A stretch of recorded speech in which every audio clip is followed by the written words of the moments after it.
Alright, here in this video, you're gonna see me replace a 80-gallon electric water heater, commercial grade. So we're gonna get the old one out, put the new one in.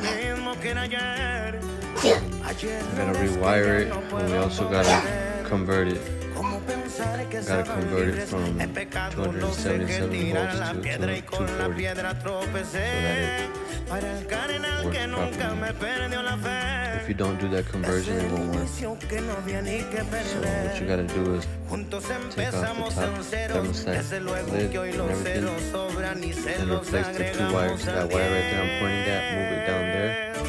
And then the top wire, you can see it underneath that red one. Move it right underneath to slot number 2 where I'm